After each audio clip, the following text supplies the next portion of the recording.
अस्सलाम वालेकुम वरहमतुल्लाहि वबरकातुहू। मैं हूँ अंसर महमूद अल हुसैनी नात गो शायर। ये हमारे भाई गालिब साहब हैं जो कि बहुत ही प्यारी नात पढ़ते हैं प्यारे आका की, और सैफुल मलूक बहुत एहसन अंदाज से पेश करते हैं। मैं इंशाअल्लाह उम्मीद करता हूँ कि आप लोगों को पसंद आएगा। अभी आपको सुनाएंगे गालिब भाई सैफ मलूक। सुनाए गालिब भाई। दुखिए दी गल दुखिया सुने दा ते सुखिए नो की खबरां वीर जिना दे ओ मौत ने मारे अज तक रोंदे कबरां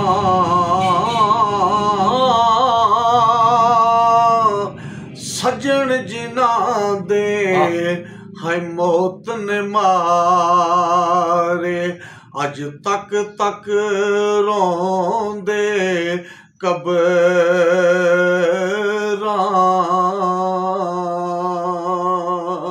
ते सै जोड़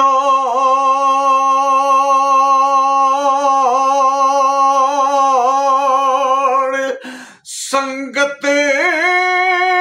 दे डिठे सै जोड़ संगत दे डिठे ओते ओड़क विथा जिन्ना बाज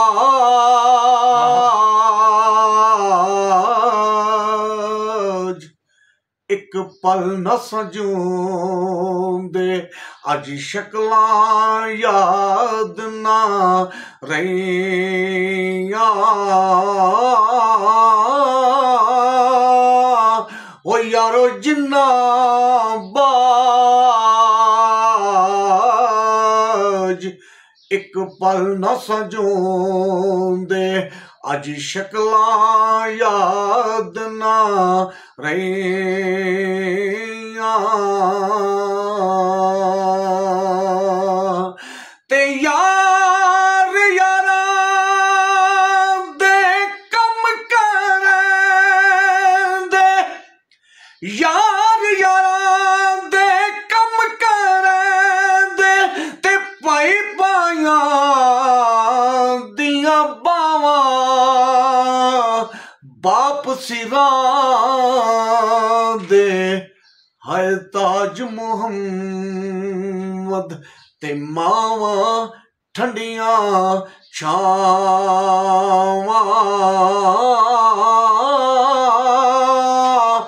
बाप सिरां दे है ताज मुहम्मद ते मावां ठंडियां छावां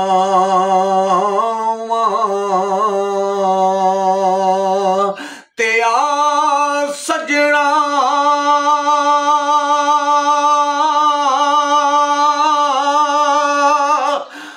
गल लग के मिलिए सजना गल लग के मिलिए होता जोंदे हिक वारी मोया फेरे कबर ते आसे ते फिर आना किस कारी मोया फेरे है कबर ते आसे ते फिर आना किस कारी